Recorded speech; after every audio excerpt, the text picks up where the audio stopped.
What's going on, everyone? It's Deirdre, and welcome back to Moms Off the Clock, a podcast for the moms who need a break to have a WTF is happening moment. You are not alone. This is episode 10, and as always, it's a pleasure having you all join me in my conversations about motherhood. So let's go ahead and get started because let's be honest, mom breaks are not that long. I am so happy because we have our YouTube set up. I'm actually filming right now. I'm pointing to the camera. I'm so excited to do this with you all, and I'm ready to get into it. All right. So today's episode is called A Mother's Thoughts. And the past few days just have been a lot, right? And I've been thinking about this. I had another episode planned, but I've been thinking about this for the past few days, and I'm like, let me just do this. Let me revamp some things and change up this week's episode because I really want to talk to you all about what's happening, what's going on, right? So I'm not excited to talk about this, but I am excited to kind of debrief with you all because I know some moms are out there going through the same thing and thinking the same things that I'm thinking as all this is like unfolding in front of our eyes. Okay. But let's get into it. Today's episode is episode 10, A Mother's Thoughts. And I can't wait to talk about this one. So if you're listening, you know what to do. Okay. Clock out and grab your wine, juice, water for the fitness moms, or coffee for the go-to moms. And let's talk motherhood. All right. But first, we got to get into our affirmation for the week. And this affirmation is a comforting, why can't I say it?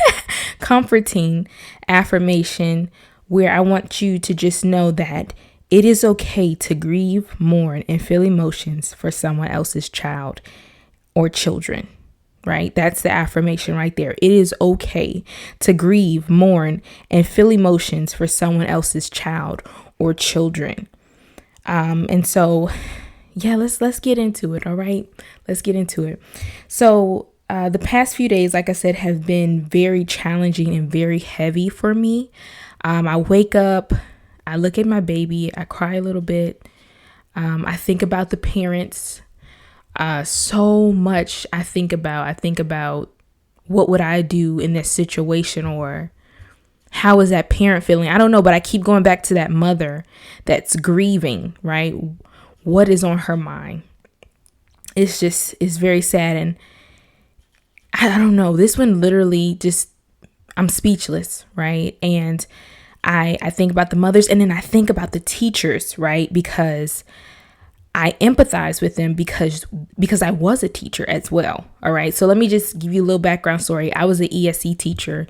And so I work with children with mental disorders. Specifically, I had all boys in my class. So shout out to Mrs. Burton's. Mrs. Burton's, they actually had me through like a 3rd through 5th grade class. It's so crazy. But I had all boys, and I loved my boys. I loved building treatment plans for them. I loved them. I loved coming to work. Some days were challenging, right? With children with mental disorders, you have to go with the flow. And I mean, there's an emotional roller coaster going on, especially, and they don't know. So you're just coming into this just like, okay, it is what it is. I'm here to support you. I'm here to be here for you. And just so much going on your mind as a teacher. You're trying to grade work. You're trying to make sure they're okay. They feel supported. You're trying to show up for the parents who need you. So much is happening, right? But on top of that, you're going to trainings for active shooters. I will never forget the feeling I felt, right, when they told me I needed to go to a mandatory training for an active shooter, or an active shooter, excuse me. And that feeling was so unsettling. I think that's the only word I can think of, is just unsettling, to know that I'm actually practicing for if an active shooter comes into my classroom and tries to harm me or my boys, right? And on top of going to the training, right? On top of that, you then have to go through an active shooter drill. And that was the most frightening thing to me, and very unsettling, because I had to turn off my lights, and my kids have to like get in the corner, hide, can't be by the windows, right? And we're absolutely quiet. And then the people that come by the door, like shake the handle. When I tell you that was the most, it was so scary for me, because it was just like, this could really happen. You don't start putting two and two together. Like, this could really happen until you start seeing things like this on the news. And there's no way to prepare for this. And that's what I want you all to realize too, as teachers. There is no way to really prepare for this, because we don't know if we got to fight. We don't have any weapons on us. So we can't really support ourselves against a shooter, right? And so my heart goes out to the teachers too, because they're frightened. Seeing another teacher pass away, that's hard, right? Because a colleague, a friend, someone's mother, someone's daughter, someone's grandmother, someone's nana, someone's Gigi. It's like, that is so unsettling to know that we now live in a world where we have to prepare and train for something like this. I remember we were kids, we were just doing tornado drills, right? Like tornado drills and I don't know, fire drills, right? That was it. But now, living in that world of being a teacher, having to know how that feels, my heart goes out not only to the parents, but to the teachers. Okay. And then my heart goes out to these babies. I'm sorry, y'all, to these babies who didn't even get to experience life, right? That's heavy. And so much was going through my mind. My internal thoughts were just all over the place. And I wrote them down, because I'm like, I'm going to read them, because I know there's some mothers that are thinking the same thing that I'm thinking with my internal thoughts, that I want to just read them out, because I don't know what to do. I got to unpack them somehow, right?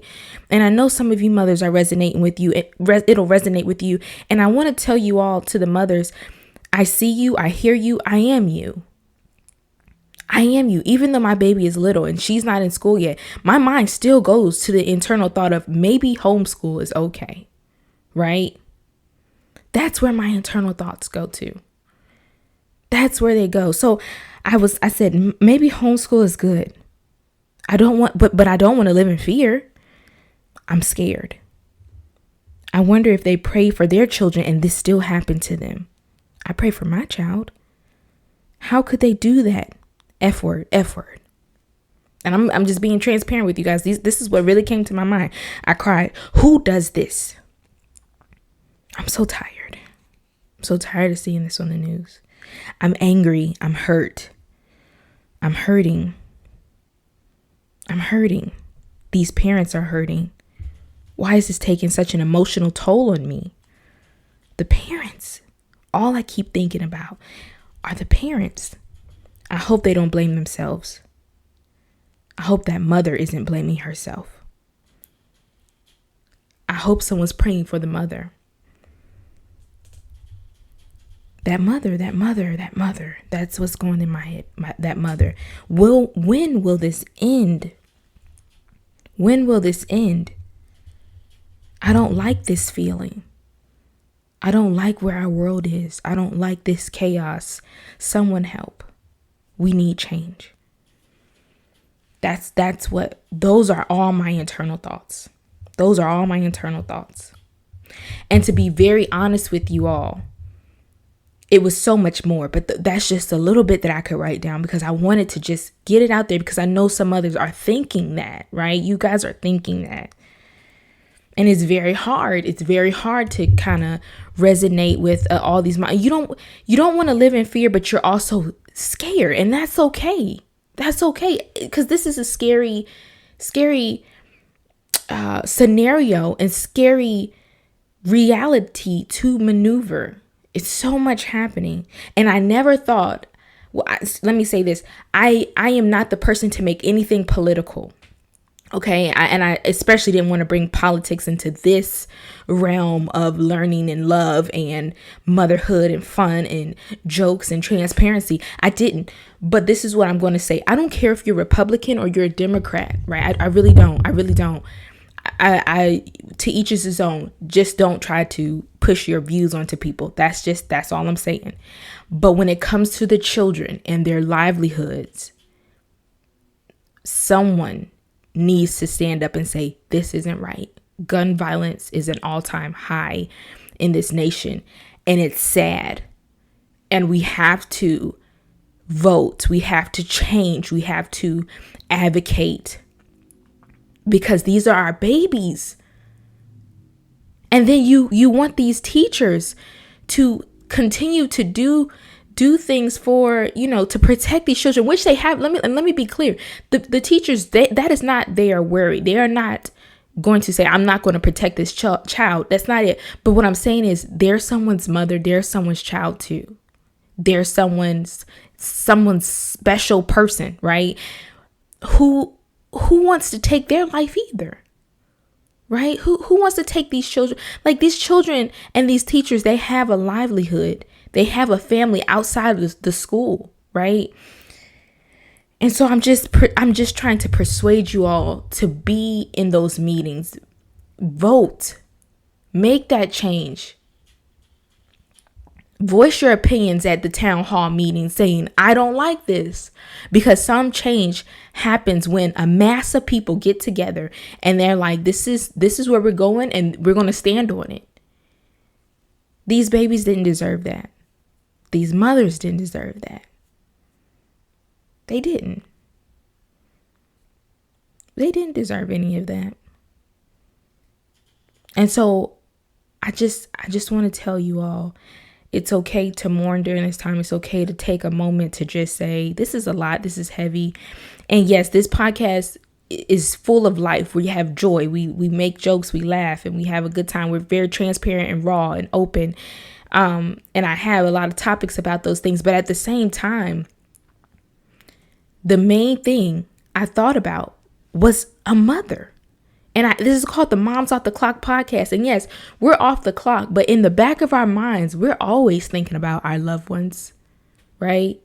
And so I just challenge you all to think and pray for these moms that are going through right now, who said, okay, yeah, I'm going to pick you up later. And that was their goodbye. Say a prayer for those mothers. Think about them tonight. I dedicated this episode to them today.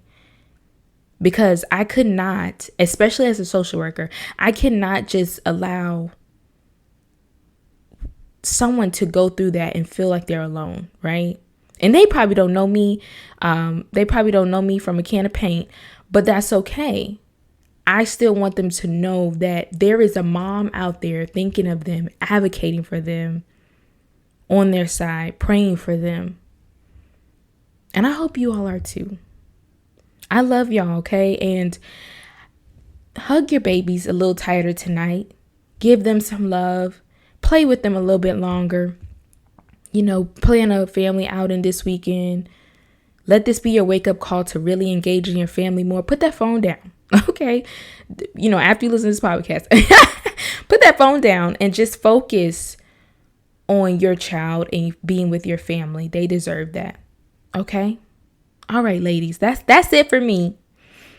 I love you, and I'm sending so much light and love your way. I hope you feel it. Thank you for being here. This is the first episode on YouTube. If you can see me, I'm doing a little peace sign. One day, God is going to deliver me from doing the peace sign dance, but not today. But as you get ready to clock back in, know that you're doing your best. It's not about being perfect. It's about being progressive. Until next time, mamas, and let me go check on my baby.